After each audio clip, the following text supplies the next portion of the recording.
US, from Canada, Wales, and of course, Mumbai. So welcome everyone and welcome to our viewers on the Facebook pages of TEDx Warsaw, Crosswords Bookstore, and Shoppers Stop. Today we have a very interesting panel discussion that we are going to be discussing.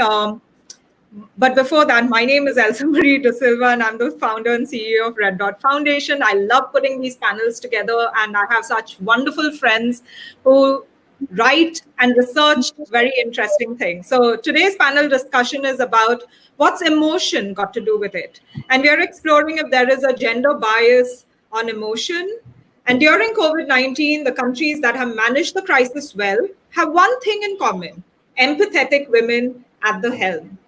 Yet, women are not often considered for leadership positions, with just 7% of heads of states comprising women. And if you go into business, it's pretty much the same story. And then, rage and anger is not often seen as a ladylike emotion. And on the other hand, men and boys are not encouraged to cry. Fear stops many families from allowing their girls in accessing public spaces at all times of day and night or undertaking solo travel. Today, we are going to chat with some lovely experts and authors who have studied these emotions and the gender nuances that impact our lives. So without further ado, I'd like to introduce my panel. So I have Soraya Chemaly, who's the author of Rage Becomes Her, and she's a well-known gender activist, a global activist based out of DC. We have Anita Nowak, who is a faculty lecturer at McGill University, and she's currently researching and writing a book on empathy. She's an empathy expert. We have Sonali Gupta, who is a psychologist and an author of a recently published book on anxiety. And we have Janine Evans-Pollard, who is a career and life coach and blogger of the Plucky Nomad. So welcome, ladies. I hope you're all doing well. And I'm going to start with Soraya, and then all of you can answer the same question. Do you think there is a gender bias towards emotion? And please, can you share some examples from your experience and research? Good morning, everybody. Thank you so much, Elsa, for bringing us together this morning. It's wonderful to see you. I do think that there's a gendering of emotion that includes biases, both that work both for and against men and women. I think that the way gender is understood and the way we're socialized, generally speaking, almost everywhere, to think about it and to perform it and to even think about our own feelings has to do with these qualities of masculinity and femininity, and sometimes they're very rigid and binary applications. So if we think about anger, it's the association for anger is often with men and masculinity. Boys learn to develop into real men through the expression of anger, which is often conflated with aggression, whereas girls are often told to ignore those negative feelings, to put aside anger, to prioritize others, not to be aggressive, which then becomes also don't be assertive, don't put a stake in the ground, don't defend yourself. And on the flip side, girls are allowed much more to be sad and to show emotions that actually signal more vulnerability than agency or aggression.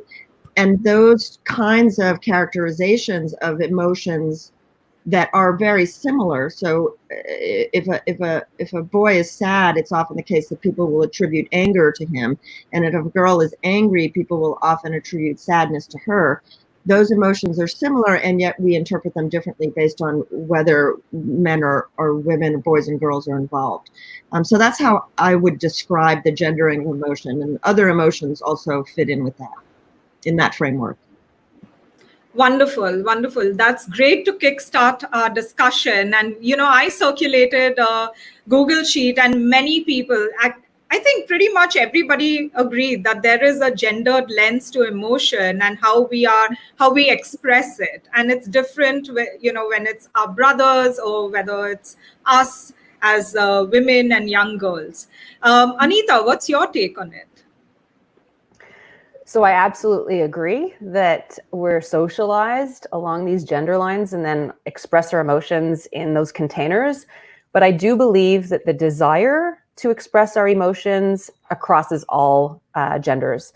And I see that with my students in an exercise that I do at McGill when I teach my social entrepreneurship and social innovation class. So I invite students to sit in pairs facing each other, and their knees are at a 90-degree angle. Their palms are facing upward. So they're in an open position looking at one another, and they're invited to do a 2-minute eye gazing practice. And, you know, the first 90 seconds, there's a lot of waves of giggles. And I tell them, you know, this is not a staring competition. This is an opportunity for you guys to really see one another and be seen. And what's really interesting is when we do the debrief after that, there are some powerful takeaways that, you know, they first of all admit that it's been a long time since they've actually looked at someone in the eyes because they're spending a lot of time on their mediated phones. And just how much vulnerability it takes to actually look at someone and be seen.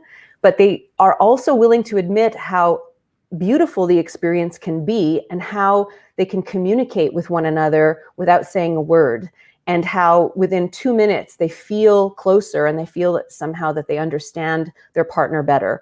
And, you know, there are other activities that we do in the class, like the public narrative, which is something that Marshall Gantz, you know, has spearheaded at the Kennedy School, where young people are invited, or anybody's invited who works with public narrative as a tool, as a leadership tool.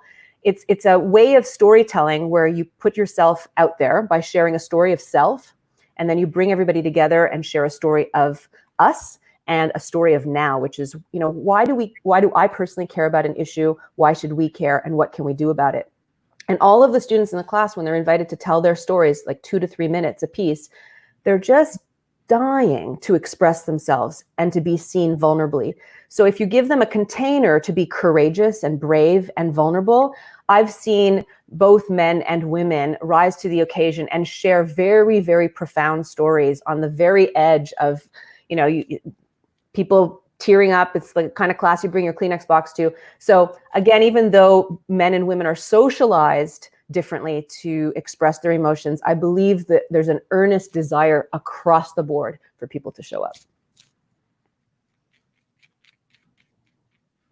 That's great. What about you, Sonali? What do you have to say about gender and emotion? Yes, I absolutely agree with, you know, what Anita and Soraya, both of them said. I think for a lot of people, the very narrative of emotion is associated with a certain vulnerability. And I think we are conditioned to, you know, we are conditioned in a certain way, and men more, where they are made to believe that it's okay not to be vulnerable and it's not all right to be vulnerable. In fact, in my, you know, work over last 16 years, what I've seen is often in therapy, I would ask men, a lot of men, you know, how are they feeling? What are they feeling? While women find it easier to express themselves, talk about what they are feeling, a lot of male clients, you know, often struggle with what they are feeling. While they clearly know what they are thinking, they may not be very much, you know, they may not know what they are feeling. And I often feel that they think through their feelings.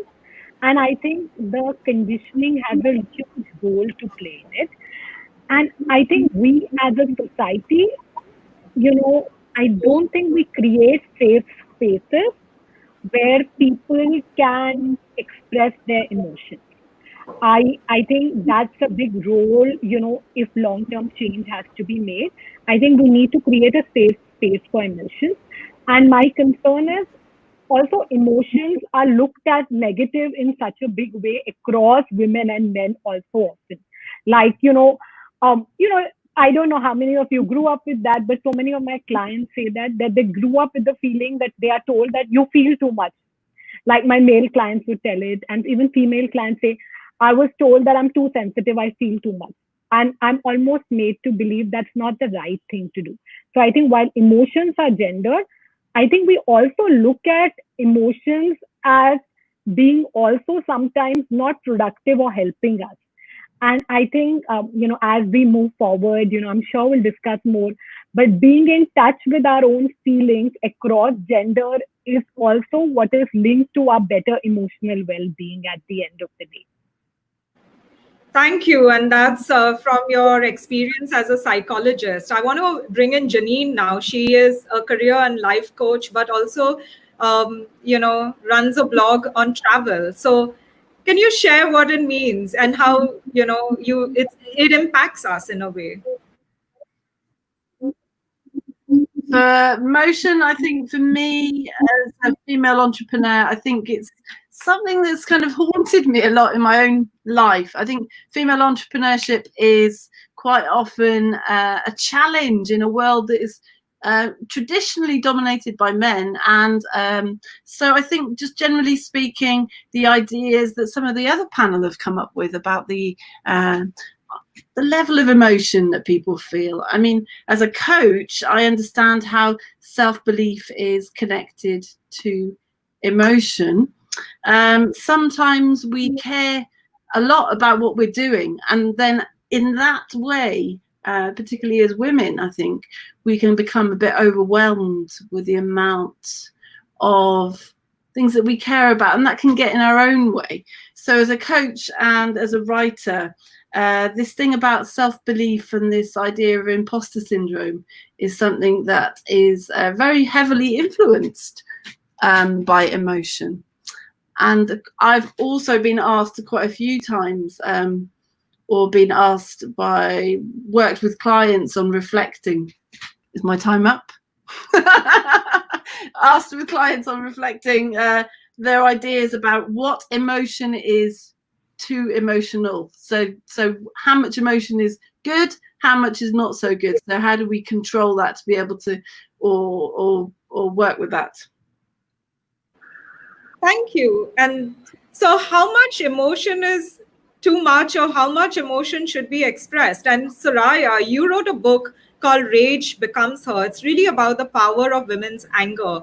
And this came out a couple of years ago, and I'm featured in that book. So please go ahead and buy it. But Soraya, at the time, I thought your book was really timely because it was right around after the elections in your country. And of course, there were a lot of women's marches and stuff like that. So first of all, share with us why you wrote that book and what has been the reaction of women since then. Because when you interviewed me for Rage Becomes Her, I had not really thought about rage and how it had impacted my life. And it was really thoughtful. And I subsequently read the entire book and I loved it. And it all made sense. But we don't talk about emotion. We don't put it in perspective. We are often made to feel guilty about it, especially when it comes to rage. So why? And we as women tend to suppress it. I know I have suppressed it, so can you share a little bit about, since your book has come out, so why did you write it? And since then, have women started expressing a little more of their rage? I know certain events in the world, warrant it. Yes. Well, first of all, thank you, because I love your parts of the book where we and I loved our conversation because I think we had similar experiences of growing up and having the feelings we had that were associated with anger pushed aside, and that affects us. The reason that the book is called Rage Becomes Her, it's a play on words at many levels, but one of the most important is that negative emotions become material in people's bodies. And one of my primary reasons for writing it, realizing that in my own life, as I sort of lived in my 40s and thinking, why am I experiencing these physical things that I'm experiencing? What am I not paying attention to? And it was definitely anger, but it becomes material in the body. And I wanted girls and women to have a language and an intellectual understanding of what was happening around them so that we stop hurting ourselves first. And that secondly, we understood the relationship between these emotions and political power and efficacy. So the book moves from the personal, emotional, inward facing ideas that we have about emotion to explaining emotion as socially constructed and political entitlement in society. There are certain people whose anger and emotions are centered and have legitimacy and have political power, and others whose don't. And so we see in the expression of anger, women constantly being minimized and trivialized and mocked. And I think what Sonali said makes it really struck me, because we tend to think of gender in terms of people's personal presentation or their feelings, but it's a superstructure to how the world is organized. It's how our labor is segmented. It's how our ideas about leadership are formed. And so the book tries to move between those ideas that inform us personally and shape our childhoods and our interpersonal relationships, and the ones that structure society. And so anger, I think, is full, as Audre Lorde said, of knowledge. It's full, actually, of empathy. It has all of this information. And when we teach girls to disassociate it from femininity, we actually socialize them to lose all of that knowledge and to lose all of that information and to deny what they know as legitimate and valid. And we see that again in the dismissal of anger as somehow less than logic and reason, instead of a logical and reasonable response to the unfairness that we experience. And anger often begins in a feeling of unfairness. I'm being taken advantage of. I'm being oppressed, I'm being hurt, I'm being threatened, my dignity is being eroded. That's the value of anger in human society. We wouldn't be alive if we didn't have that response to threats. And so detaching it from femininity enables societies to keep women in their place. And so my argument is, well, no, we really shouldn't do that. And I think that what we've seen in the last several years worldwide is women expressing their political anger and their rage. And we know that cyclically, historically, at times of political tumult, women are allowed by their political systems to express anger that way in those very critical times. But what often happens is a retrenchment afterwards, the expectation that, oh, okay, that crisis is gone, now go back to being nice and quiet and just not acting in those ways. And I don't know if you saw this yesterday, but there was a whole conversation about Biden's vice presidential pick, and the idea that Senator Harris is no longer legitimately in the running because she isn't remorseful enough about how she treated him in the debates. And this is staggering to really see in the language, right? Because in fact, I cannot imagine a world in which a male candidate, aggressive during a debate, ambitious for office, competent, skilled, experienced, is being asked to apologize and be nice for having engaged in a political process. You know, she was clear, she was rational, she was angry when she spoke, she expressed that as a function of her leadership, and yet now she's being punished in a very gendered way for not smiling and being nice again. So I think we see it play out all the time, and I think women are maybe better equipped today to name it when they see it happening, hopefully. Absolutely. And, I think even in the Jeffrey Epstein case, he didn't make a comment saying, not Jeffrey Epstein, it was Larry Nassar in his, I've been watching one after the other of these documentaries. And in his trial, he actually said something like, hell hath no fury as a woman scorned, and kind of tried to put the whole trial and the women's stories like as though they were just angry, and what he did to them was nothing. It didn't count towards that anger.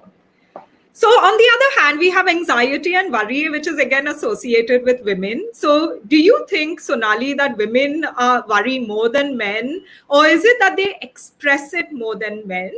And what compelled you to write your book?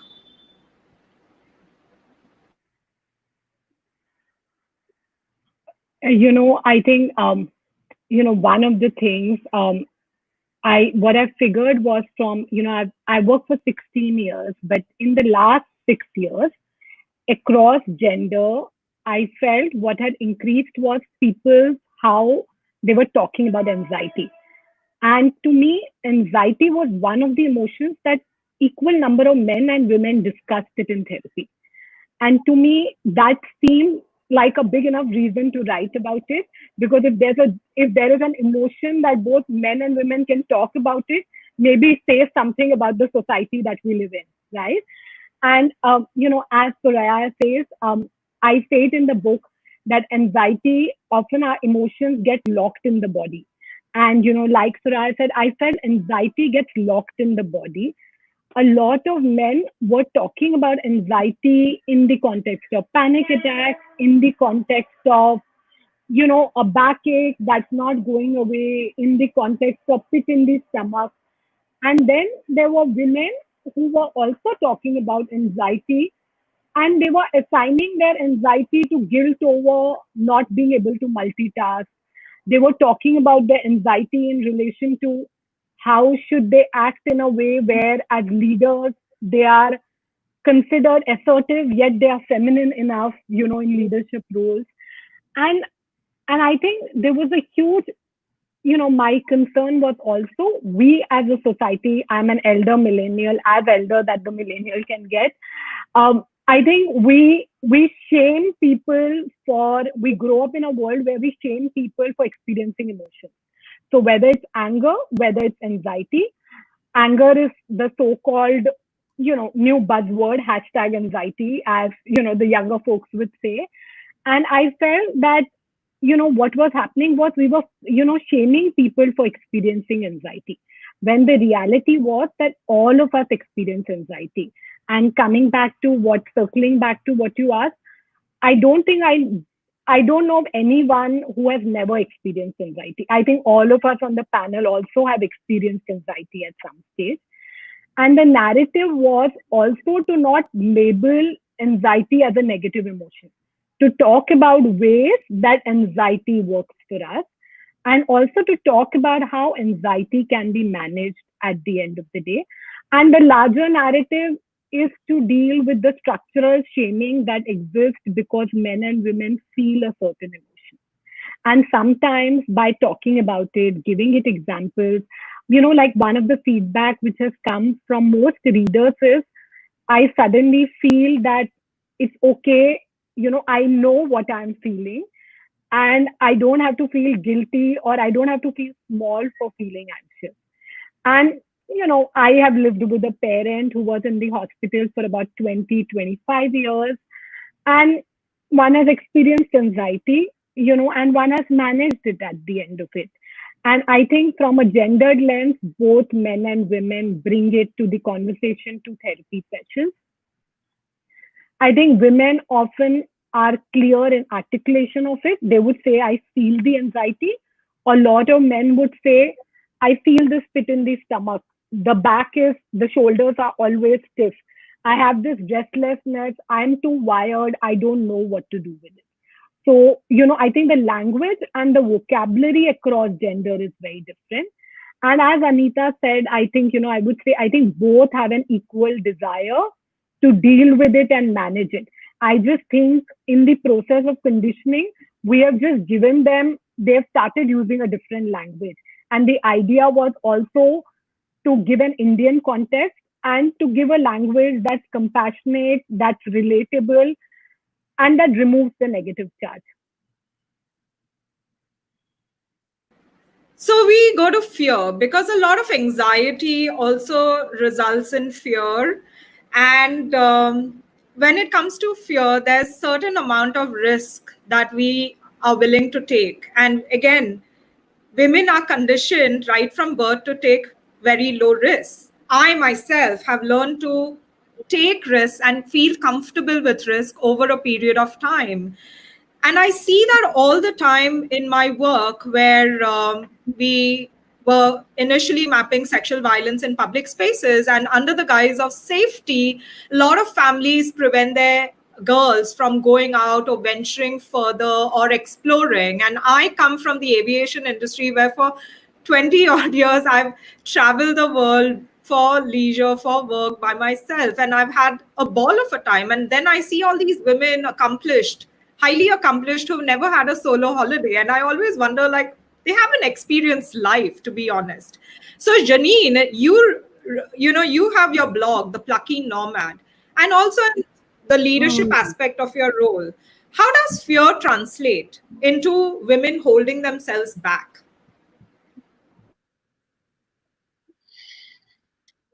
Well, I think there's a massive feeling that fear is something that is just always within us. You know, are we going to take the risk? What if we don't do it? What if we do it? So fear is about decision making as much as it is an emotion within itself, really. And fear is at the heart of most things. So academically, in life, in your career, in your relationships, fear is something that will hold you back. So it's usually in life the things that we don't do that we regret doing, right? So in my role as a writer, a blogger, and as a coach, it's something I really often find that clients come forward with. There's a shame around fear. There's a shame around admitting almost like it is a weakness, that we can't really embrace our fears, basically. So as a female traveler, when I decided last year to pack up all my things, pack my house up and take a trip across South America for 4 months, then there were obviously a lot of fears in that. You know, there wasn't just like, oh yeah, I'll just go, you know what I mean? And then it wasn't just that. There was lots of planning, there was lots of like internal conflicts, and there was lots of challenges along the way. So I think, you know, this idea that we need to face our fears is there always. However, there's help out there. If you ask for help, that's also a strength. So you can do that through coaching. You can do that by questioning where you are currently in your life. And that's, I don't know if we can swear on this, can we? Don't BS yourself, basically, and face your fears. That's it. And, you know, there's other people who are out there. You just need to find your tribe, find your community, and share those fears with them. Anita, do you want to respond to that? Because you, for the last few years, actually have been a nomad, right? Dragging your family with you across the world in different locations. Do you want to share that experience? And then also tell us, is empathy learned or is it intuitive? And why and how, as leaders, we can learn to express it more? Sure. So there's those two questions, and there's also something that I want to circle back to that Soraya mentioned. And if I could start there, maybe the idea that when we disconnect from an emotion like rage, we don't actually tap into some intuitive intelligence that exists in all of us. So, you know, the example you gave of Chemaly is a perfect one. You know, she was seen as upbraiding or, you know, attacking Biden, when in fact that came from a place of having lived the experience of disenfranchisement, right? And I think about other examples like that young girl, Greta, who got, just taken down by the media after her very compelling "how dare you" speech at the UN General Assembly. If you unpack that rage, there is absolute sorrow, begging for action, begging for empathy, that the entire generation she's growing up with needs change for the planet to survive. If you think of anybody who's on the front lines of the Black Lives Matter movement, you've got people who are enraged because they're losing brothers, sons, and cousins and friends, right? And so I think that, you know, we need to see both levels, the rage that is externalized, and then to actually, you know, pay attention to what's underneath that, what's animating that, and that is coming from intuitive wisdom, I believe. So I wanted to address that because I was so taken by what you were saying. In terms of Ginny and the kind of fear you have to get over to travel around the world. I've traveled solo many years and I've loved it, but it was a different order of magnitude traveling with my baby. She was just about 5 months old. My husband and I decided to spend 7 months of our 12-month maternity paternity leave abroad. And a lot of people thought, you are completely crazy. You don't have access to the healthcare system. You don't have the support, all of that, right?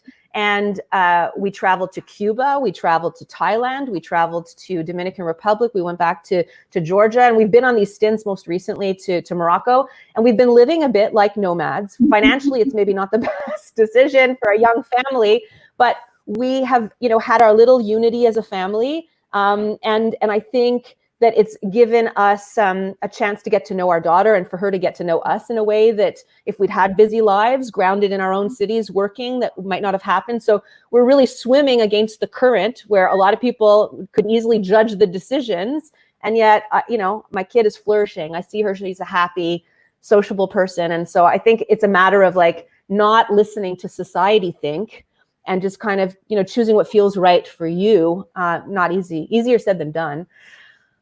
To answer you now, what was the question that you asked about empathy? Is it learned or intuitive? And how can leaders express themselves more easily to be empathetic? Why is it so difficult for them? Yeah, so we're all born, with the exception of a few, there are a few exceptions. Psychopaths are sort of the cliche, exception to the rule of empathy. And there is research that shows that people who are on the autism spectrum are atypical in terms of how they express empathy. But we are all born with the capacity to empathize. And there are milestones through our development as human beings where we get to the next level of empathic capacities. And the socializing that we have in our home forms a lot of our neural connections, our synaptic connections. So if we're born in a household where we are criticized and there's a lot of anger, we grow to become more defensive, even within our brains and then within our behavior. The corollary, if you're born with, very loving, empathic families where compassion is imbued in the dynamics of the family, our brain structure develops accordingly, and we behave more empathically as a result.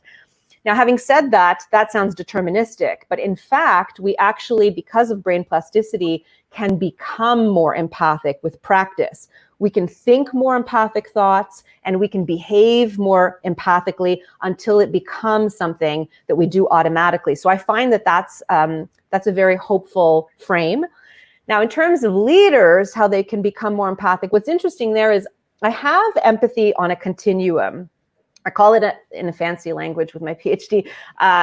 When I was writing my PhD thesis, it was my altruistic emotion continuum. Okay, so just imagine like a little line. On one side, you've got pity, sympathy, compassion, and empathy. And when you pity someone on that left side of the continuum, there's a power differential embedded in the relationship. You're looking down, oh, you poor person, right? And so a lot of foreign aid, a lot of philanthropy, a whole whack of behavior is predicated on this, like, oh, can I help you, pity paradigm. But as you move across the continuum and you empathize with someone, you recognize that you share a common humanity. And I think that that's a powerful frame for empathy. And I think that leaders can exercise empathy in two ways.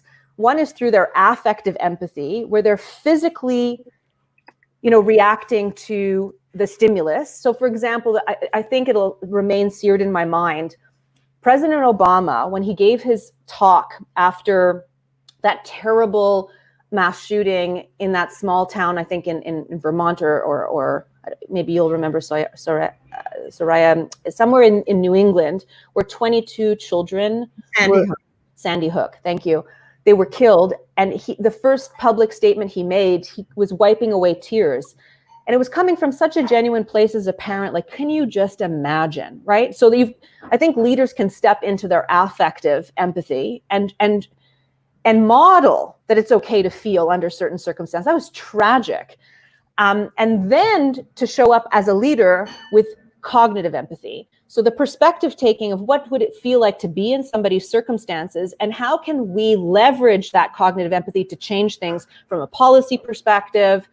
So in that case, it was like, let's get on this gun control stuff. Let's create some gun reform. But that could be leveraged across just about any social issue that causes us pain. So to show up with emotion and be vulnerable and let people experience that with us, and then to actually leverage our cognitive empathy and create change. Thank you. Soraya, in your book, you actually have recommendations for women on how they can channelize their rage and also express their rage. Would you like to share some of those tips with us? Sure. I would say, too, that while I'm talking about anger and rage, I think it's generally true of emotions. We know from many different studies that when people are able to articulate all of their emotions, the negative and the positive, they tend to be calmer, happier, more creative. They register higher levels of happiness because of their ability to do this. So what I outline in the book is pretty simple, which is the first thing is to actually use language to label the feelings that you're having. Especially there are girls and women who really can't even say, I am angry. The words are very hard for them to say. They'll minimize it. They'll use different, I'm stressed, I'm irritated, I'm really tired. Any constellation of words except the words that they are feeling in that emotion. So the first is using the words accurately. And then the second is to make meaning out of the feeling that you're having. What is the feeling telling you? And one of the best ways to do that is actually, it's to write it down. If you write down, you engage a different cognitive process, and you actually kind of force yourself to think about your feelings in a different way than just feeling your feelings. And then the third thing is, what is that meaning telling you? What is it that you need? And what is it that you need from your community and society? We learn to think of anger as a very isolating emotion, but in fact, it is a very communal emotion. It usually is making demands on the society around you. And the thing that's hard for girls and women in particular is making those demands, because we learn to be the carers as opposed to the people saying, care for me. It's also hard for other people. It's why, for example, in heterosexual marriages, when men and women are having conflict, if a woman expresses anger, the majority of men in those relationships get angry at her for expressing anger, because they interpret the anger as selfish, as opposed to an expression of need or reciprocity, a demand for reciprocity. So naming, making meaning, deriving next steps, like what is it that I want, and then thinking creatively, what can I do? At what level do I want to do this? Do I want to engage in a personal act? Do I want to get involved politically? Do I want to make a change in my work? You can really sort of start to think more strategically about what your anger is trying to tell you and the people around you. And I think it's hard because it involves risk. I mean, we talked about fear, but there's a lot of risk and fear involved with actually testing your society. How much do the people around me care? If I get angry, will I get hurt? Will I be abandoned?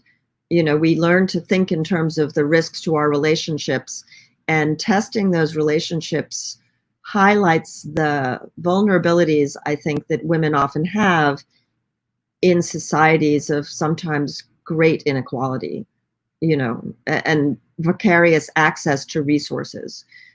So those are sort of the preliminary steps. And I do highlight the immense creativity that can come out of recognizing this emotion.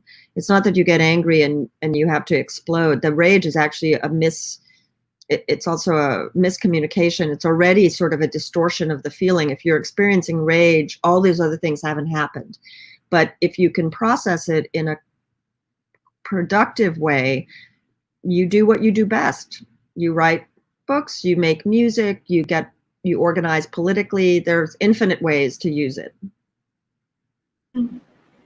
Thank you. And we are seeing that, right? I mean, the Black Lives Matter movement, even the Me Too movement, was all this culmination of a lot of rage that had accumulated over a large period of time. and it just exploded. Mm-hmm. Sonali, you work with a lot of young people, and I feel that they don't, or they're not taught to identify the emotion and put that vocabulary to their experience that or what they are feeling. And so everything turns out to be stress. And to me, I come from aviation, and at one point I was a safety instructor, and I used to teach human factors where we had stress as one topic, with pilots and crew and engineers. And everybody experiences stress. Stress is not bad. Stress is good for you. It motivates you to do something, to move forward. But if you can't manage it, then that becomes, the negative part of your life. So in your book, do you have strategies for people to manage their anxiety? Can you share some of those, please? Absolutely. I think you're spot on about the fact that a lot of young people do label it as, stress. And, I'll begin with what, Anita said and talk about how, maybe talk about one thread and come back to this. One of my clients about 5 years back, he reached out to me and he said, my girlfriend recently gave me feedback after we ended the relationship that I'm not empathetic, sensitive, or compassionate. All I want to do in therapy is to learn how to develop these qualities. And, this was about 5 or 6 years back. And, this was like a middle, he was in his 30s, early 30s when he said this. And he said, is that something that therapists do? I'm not sure, but if they do, I'm happy. I'm signing for the long haul. And I remember, what Anita said, the same thing. I thought that while nobody had made this demand ever to me, not a demand, but had never articulated this, I said, let's work around it. There's neuroplasticity, and you do have a desire and a willingness. And I think as we worked over the years for about 5 years, I still work with him intermittently now, of course. I realized that because there was a willingness and a desire to understand, and also the emotional readiness, he learned to be empathetic and eventually also work towards that compassion. And some of the feedback that friends started giving him was, wow, it's amazing you ask us about us first before getting into your life. Or that when you talk, your tonality has changed so much. So I think one lens is, coming to also what you say. I think it's about recognizing the emotions and also recognizing the power that it has when we even identify an emotion like anger or even empathy.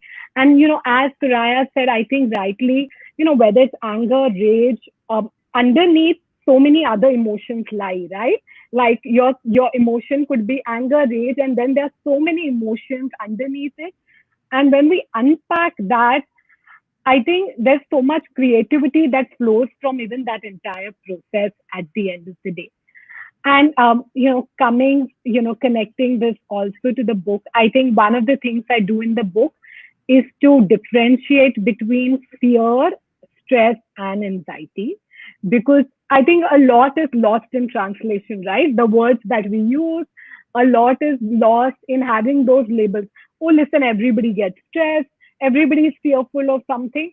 We almost undermine what people are going through, right? And we make them feel that it's not okay. We don't create psychologically safe spaces.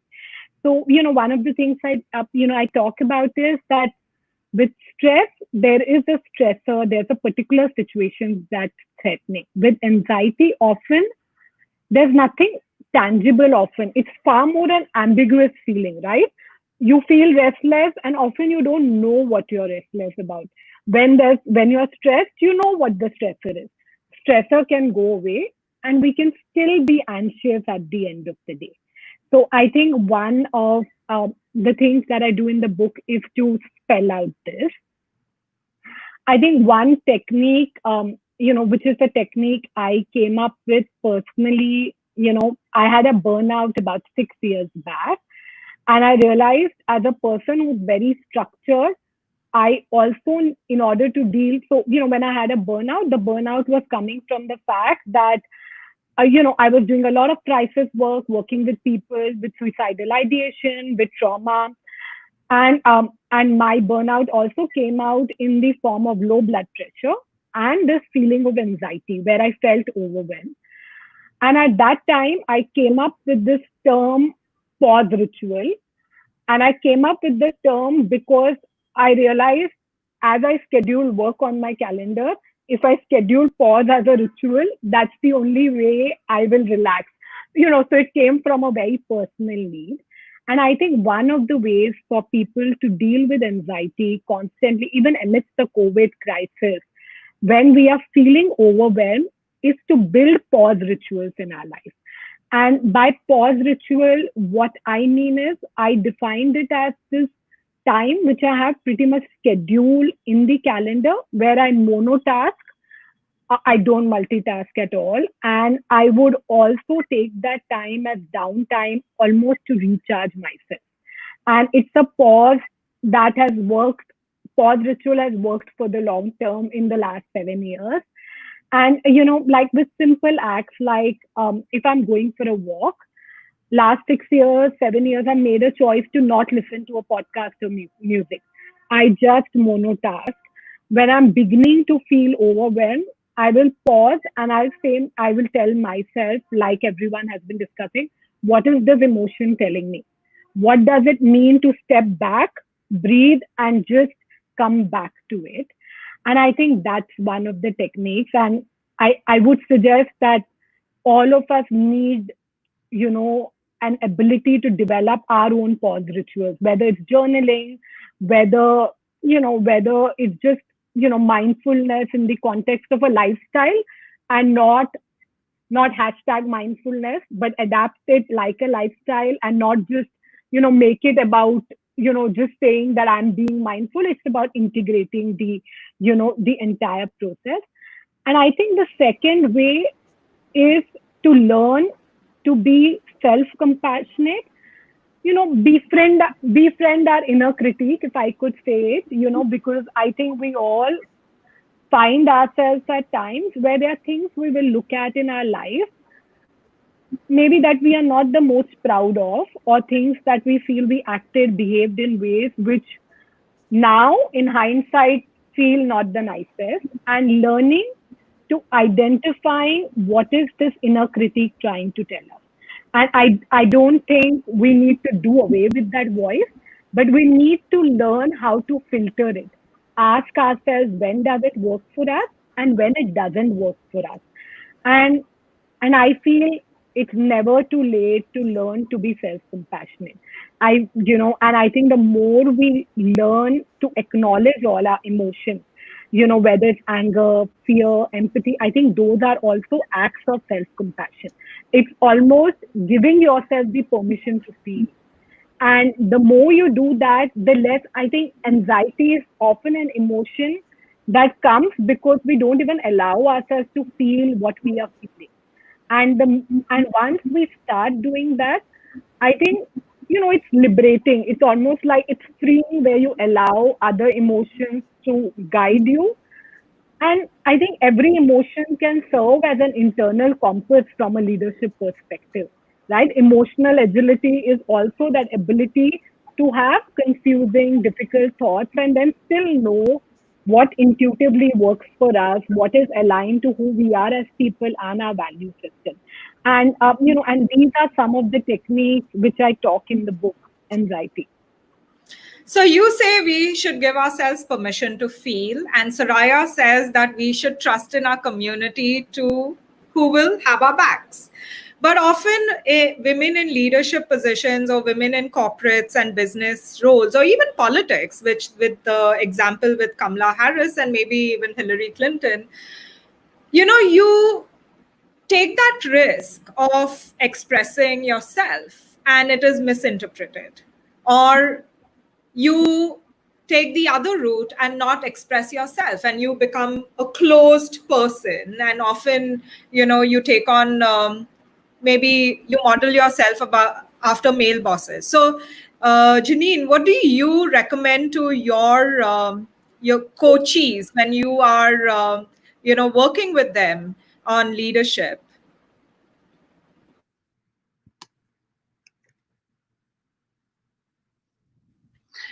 I think definitely there needs to be an element of things that you can control and things that you can't control. So if you can work on yourself, then that's the thing that you can control. Yeah. So if you're able to look within, reflect on your life, your patterns, where you're heading, then you're able to really question why it's there in the first place. Yeah. So that's what coaching essentially does. And that's why I write as well. The reason for writing is also to really find, I think one of the other panelists noted that writing is a really good way of containing these emotions in a safe space for yourself. And then I also do improv as well, which is really interesting because that's a really good way of getting lots of things out in terms of emotion. So I'd say there's lots of strategies really that you could use, but it's always about anxiety. Generally, is about the things that you can't control.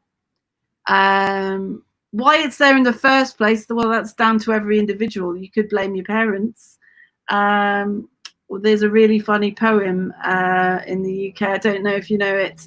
They F you up, your mum and dad. They don't mean to, but they do. They gave you all the things you had and then some more just for you. So maybe it's something to do with your parents, maybe. There might be other reasons too. But you have to find those, and that's where the coaching process comes. It's all about taking action in coaching rather than in therapy, which is about, to a large extent, looking in the past. In coaching, we look at the present. We look at where you are now and where you would like to be and where you would like to go. And as a leader, and that might be your personal relationship with yourself and how you see yourself as a leader. But it also might be, that personal relationship with yourself often will impact how you see yourself in business. And so then we have to see how those kind of bleed over, those boundaries bleed into one another in a sort of, I'm doing it in a very visual way, but that's your personal and that's your professional, and where do they collide and what's influencing them? Yeah. So how do they interact? And that's where coaching also looks. It's looking into you. You know the answers. You know the answers to the questions. On that basis, someone says, what is going on the stream? We're doing a broadcast. On that basis, if you know the answers, you probably don't think you do. You just need to unpack them. You just need to find them. And through the coaching process, and maybe as I focus on my blog, is going on a journey and traveling for professional development purposes, you will be able to find that through writing as well. So those are the two strategies that I use. But also as a performer, because I'm also a performer, I use my creative process to be able to share my thoughts with the world. I do it through comedy, I do it through writing and stand-up, and I tell people about, the things that I'm passionate about. So all of those methods, and I think if you're a stand-up, then you really are taking a risk.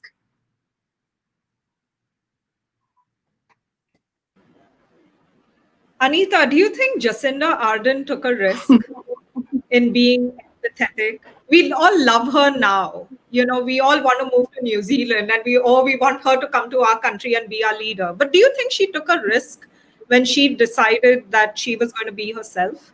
And she really puts herself out there. I've seen Facebook lives where she's sitting in her t-shirt, like really normal. And I don't think any other leader has probably been so relatable and so casual. Mm-hmm. So she's refreshing because she's authentic, right? And we value that in her, and the fact that she's a leader, the fact that you even use the word, did she take a risk to be authentic? I mean, I don't know. I guess there are these thresholds of risk taking to become that authentic, but from her perspective, the only way she can be is herself. That's what makes her authentic. So I don't think she saw it as risk taking at all. I don't think there was any lens in her mind, any frame where she's like, I wonder if being like if sharing how I feel about this matter is a risk. And I think that's what's so powerful about it, is that she reacted authentically and spoke her truth, and people got on board with it because it was coming from a place of deep, deep empathy and compassion for what was going on in her country. That's what I would say to that. Soraya, there's this one story in your book which I always remember, where you were a new mother and you had 3 children, and they were all under the age of 3, and one was crying, one was sick, and one you were carrying. And I don't know, I can't remember the details, but you kind of dropped one and then you dropped another one. Can you share that story? And I'd really like to zero in on how hard is it to ask for help? Wow, that's so interesting. So yes, that was a particular moment. I had been a corporate executive for several years at that point and had experienced the stress of professional life at various stages. And I remember sitting there, I had a 2-year-old and twins, and there was a period of the day and I was alone with them, and I had a dog. And it was just hard. There were just not enough hands in my body to manage this constellation of small mammals. And so I remember I had a routine, and I would sit on a blanket and I would breastfeed one baby while I was patting the other one. And I would read to my toddler, who proudly was holding up a book. And so we just sat there and were still, and I could cope. And this one night she was toilet training, and she needed to go, and I couldn't get up, which of course is a whole other level of stress and conflict. I'm literally sitting there thinking years of therapy. But so we made a game of it. And so she gets up to run over to the bathroom, and when she does, she trips on the dog, and she steps on the baby who's on the floor in the middle of the sternum. And I went to grab her off of that baby, and in the meantime dropped the baby I was breastfeeding. So that baby hit the floor, she's screaming, baby in the middle screaming, having been stepped on, dog is barking, and 2-year-old is just lost it because I just grabbed her, right? And I'm thinking there's just no amount of stress that I ever experienced that is captured like this.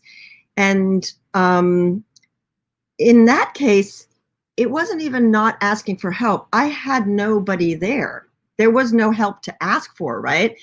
But what was funny about it was I later wrote about this in a screenplay, and the producers took it out and said, no one will ever believe this. This is just not realistic.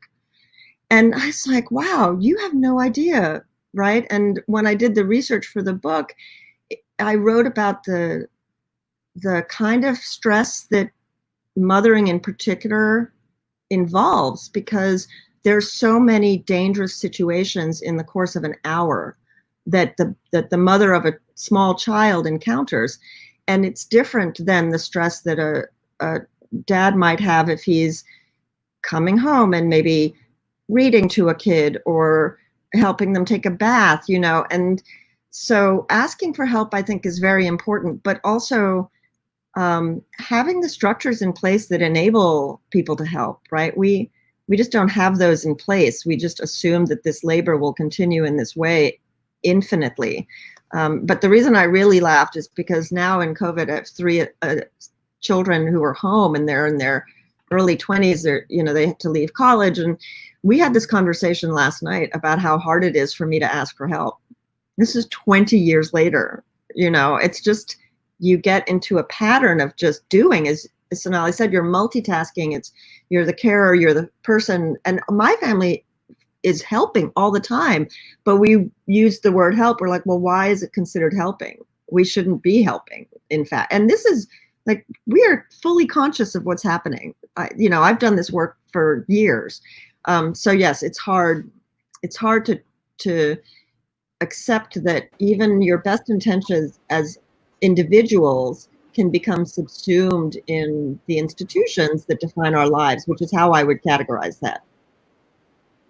I just have something to say about AOC. We haven't talked about AOC as an authentic. Okay, we'll come back to AOC, but I want to, it's so timely with AOC. But Sonali, COVID-19 and women in India, and I suspect in other parts of the world, we are working from home, working at home, and working for home.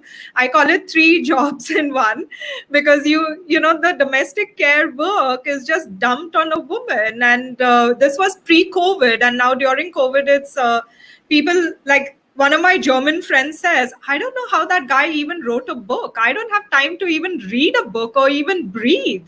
So that's a German woman. And then I'm on a Power Women group where they are all C-suite, and their husbands find a nice corner and they're doing work because they're working from home. And then she has to like figure it all out. And it's like, so how do you balance all of this? What advice do you give your clients to actually have these difficult conversations? I'm actually thinking of putting together a workshop on non-violent communication to de-escalate conflict at home. So what would you recommend? I like the way you worded it. I don't even know if there's a way to balance it, to be realistic. And I don't think we have it figured. I just think everyone is figuring it out. And, I remember, so in India, we had a full lockdown, from March itself, which lasted for a while. And I was doing a session one of the days, and I was sitting right here where I am, there's a frame behind, everything looks fine. And this client looks at me and says, listen, this is in April sometime. Listen, you always look spotted. You are still doing video calling sessions, and you look like the way you would look at clinic, at the clinic. You still dress up for the session, and you look so fine. And my life is in shambles. And this is a client in 40s. And I said, okay, pictures do lie. Let me just turn around the video. So this part of the couch is sorted. There is nothing. On the other couch was a pile of clothes.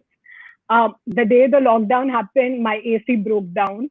My curtain rod fell down. The cupboard that had never broken, the door came out. And the minute I shared this, it just seemed a little lighter for the client. And I think the point around is that vulnerability and strength can coexist. So one is that. The second is that we are living in a pandemic, and I'm not sure if we can all do the balancing act. And I feel, as a woman, as a parent, as a therapist who's doing video calling, and I am feeling anxiety over not being able to extend tissues to my clients who are crying, for those 60 minutes. It's anxiety provoking. I'm not sure if we can balance it or work through it. I think it's a template we are constantly coming to. I think in a setup like India, what has become more clear is we have had labor, right? India is a country where you have staff coming home to wash your clothes, to cook the meals for you, to even do your dishes, to, do a lot of work. And now with the pandemic, women are expected to cook, help children with online sessions, and to manage their own work. And nobody talks about their own self-care, their downtime, none of it at the end of it. And I think the fact that we have so much paid labor over the years, I think has made it, in India particularly, for a lot of women, the differences, the expectations that are made on them have become far more clear. I think also what has become very clear is the kind of guilt that women carry. A lot of clients in therapy during COVID, have been talking about, women clients have been talking about guilt over the fact that they cannot cook, they cannot cook elaborate meals for their family. And they cry on certain days because they are like, I'm failing my family. And I think the irrational beliefs, the ideas that we are attaching, what we need to do as women without sharing, this with the family, I think says a lot about what we are doing with our emotions. There's such a huge sense of carried shame. And I think this carried shame is something that a lot of women carry within themselves. And what I tell a lot of them is become aware of your carried shame. Become aware of what are, expectations, values You have imposed on yourself what families don't even know about. So, like this client of mine, when she had this conversation, the family said, we don't feel bad over the fact that you cook noodles or ramen on a day. We like it, and we are more than happy with it. And if you are struggling with it, we are happy to help it. So having said that, I think it's in a time like COVID, I think this is also a good time for women to assess what are unrealistic or even irrational beliefs they may have imposed on themselves over a period of time. And the second is, I ask all women to figure a way where they can have closure rituals for the day in the context of a behavioral, what is required. Where I say have a closure ritual for the day and have a beginning ritual where there's a start and an end to the day. Even from work from home, have a closure ritual, talk about it, have white spaces in the calendar.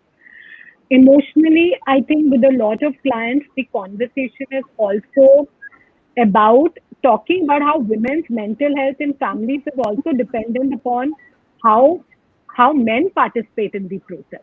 So during the pandemic, I'm talking about emotional health from a family lens. We can't expect women to take care of themselves without the families playing a role, right? I think it's an unfair ask when we expect that women need to sort themselves out, because I think we are perpetuating a bias in itself.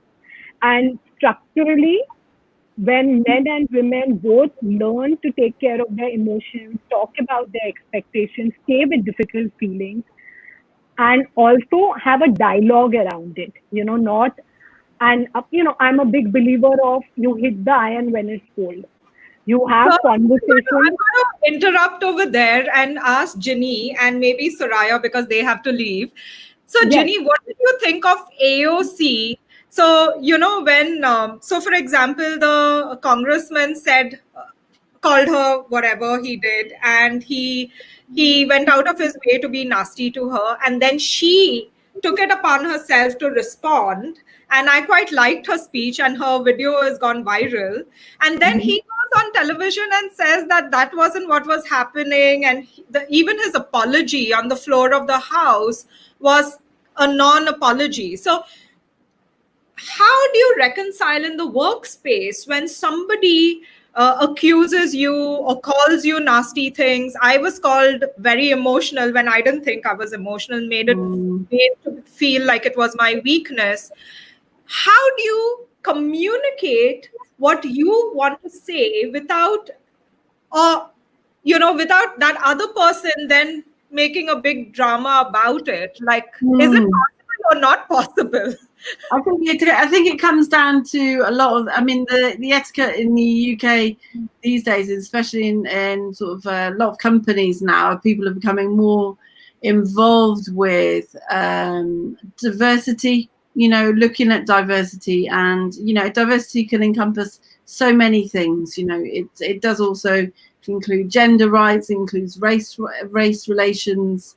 It's, there's many things I haven't mentioned there, but, it's about education. It's about training. It's about making sure that people understand the impact of what we call here in the UK microaggressions. And I'm sure that people have experienced that across the world. This idea that because there's this power dynamic, then it makes it okay to do that, but it's not okay. So we have to be aware. We have to be aware as individuals, as well as be part of, be a global citizen. In the sessions I was teaching this morning, because I'm also working with Bristol University, I'm working with people across the world, in various parts of the world, and one of the topics was being a global citizen.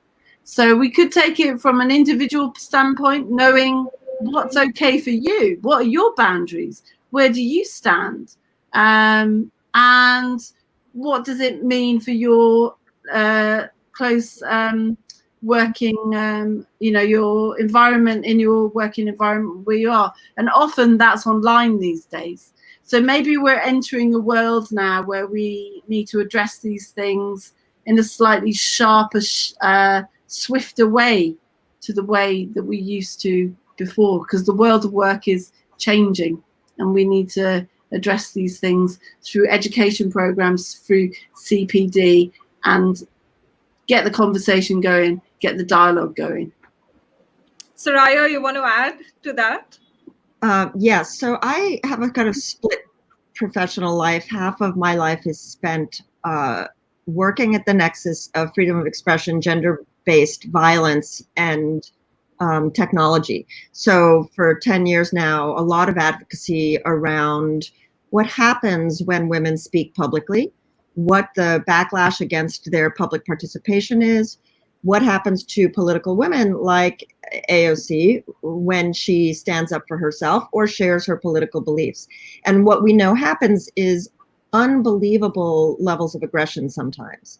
And what I really like about her is that she is clear.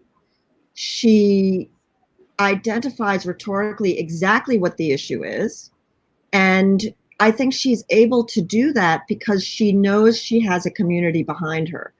The problem is, like, all of us have been called, I'm sure, fucking bitch. Like, I can't even imagine a world in which that has not happened. And so we all know it. I don't even think that's a microaggression. I think it's an aggression. And she did something really interesting yesterday, which is rare, in that she stood up in a political space and she described male perpetrated violence as a political weapon. And we don't hear that much. Like, even women politicians who were bartered with pornography, are turned into pornography, are threatened, whose children are threatened, who are targeted by mass media, who are mischaracterized by stereotypes, they very rarely articulate that as a form of political asset that men can leverage, which is what he was doing, right? Rebecca Traister, who is a friend and also wrote a book called Good and Mad about anger, she wrote a very good piece explaining exactly the way that kind of harassment and violence was used, not just an assault on her, but for him to buttress his reputation. And that is the dynamic. And he tried to use a typical benevolently sexist approach, which is, I have a daughter and I have a wife. And so I understand, I love women. And the most condescending paternalistic tripe you will ever hear as the defense for harassing bad women, right? It's the framing of there being good women and bad women, and good women just don't do what she does. They don't speak publicly. They don't confront men. They don't advocate for change. So anyway, I'll go back to this idea, though, that she was very clear. She was angry. She articulated all of that. But I do think that in these institutional spaces, and technology gives us a way to do this, you can build communities of support so that when you're standing there alone, you are in fact not alone. And that is a big difference, because very often powerful women are the only women in the room, or there may be one of two women in the room. But the technology that we have today enables us to know and feel that that's actually not the case, that there are millions of people supporting you when you stand up and say something. Thank you for that. I know Janine and Soraya both have to leave, so feel free. Thank you so much for joining us. Lovely to talk to you all. Thank you very much, everyone. Take care. Have a great day. So, Anita, I wanted to ask you basically, when we, is there a risk that somebody takes to be empathetic, So, for example, in leadership positions, so empathy is such a misunderstood word as well. It can be often mixed up with sympathy. Like you said, it's a spectrum, right? So, for example, when we are talking about AOC and her saying, giving that speech over there, and then all the men are like, but we want to support her, but we also know where he's coming from. So how do you balance that? You're on mute. Thank you. One of the things that I see playing out, which is really interesting, and it connects to what Sonali was saying about these pause rituals, is that if you think about a lot of the social issues that we're addressing right now, the meta systems of white supremacy, neoliberal capitalism, patriarchy, they all impact us in our lives in multiple lived ways. And I think, this kind of conversation and other forms of pause rituals are so necessary in a culture, in a global culture, where we're expected to be on all the time, responsive to all the emails that are coming in, to all the work that's happening. And we're in a saturated environment where we are expected to consume, and you need to earn more to consume more. There's the logic and a frame where we're all so busy all the time that we're not doing collectively those pause rituals to actually consider the world that we're living in and how we could reorganize things differently so that everyone can benefit. And so I think this personal experience that you described of walking outside and making the decision not to listen to a podcast or music so that you can really be in a state of reflection, we're not doing as a culture. And I think if there's silver lining to COVID, it's that we've actually had the opportunity to reflect on what our core values are. I've read some articles, some research out of Canada showing that people expect that things are going to get better in the long run, but people are predicting that there will be a shift in terms of priorities as a result. And I do hope that happens. So I'm not sure I really answered the question specifically. I mean, I guess going back to the AOC thing to tie that little ribbon up is that she is shining a spotlight on meta systems that are actually impacting our lives, all of us, in a way that is not allowing humans to flourish. And so there's a resistance, and it may be coming from the Republican Party writ large, but it's all coming from an older generation, I would rather frame it. The younger generation of AOCs and that cohort see the world differently. And I don't want to live on a planet where the finite boundaries are being pushed and we can't live on the planet any longer. That doesn't make any sense. Doesn't make sense that we box ourselves into these gendered norms when there should be more fluidity so we can all express ourselves in a multitude of ways. So they're pushing against these systems, and that gives me a lot of hope. So you talked about systems, and I would like to talk about the culture of those systems. So for example, in this, there's an age difference, a generation, and also there's a gender divide. But, when you talk about a global citizen, since Janine spoke about being a global citizen, we are constantly talking about low context, high context cultures, which we did at INSEAD in February. How do you balance all of this when it comes to having those difficult conversations or understanding each other?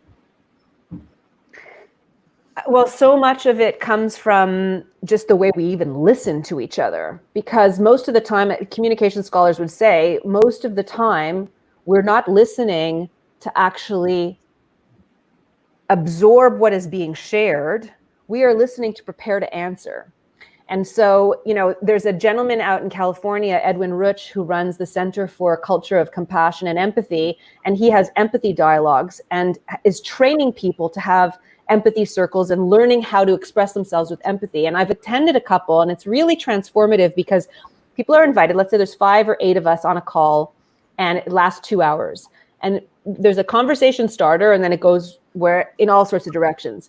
And the point of the conversation is not actually dialogue. The point is you express an idea and you're paired with somebody and the other people are listening, and that person responds with what they heard you say. And they're really just reframing it, just using a different set of words. And that's the way it goes for a few minutes, and then it passes on to another pair and another pair and another pair. And the whole exercise is to train our brains to listen, not listen and respond, listen. And I think so much of what we could do in the world is to listen to other people, because as we've spoken so much about on this call, the first layer of what's communicated might be emotionally charged. We might get triggered by the way it's being expressed.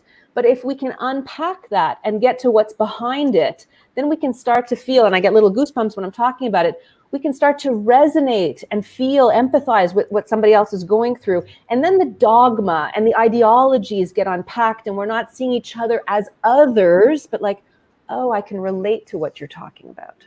I think that's important. Thank you.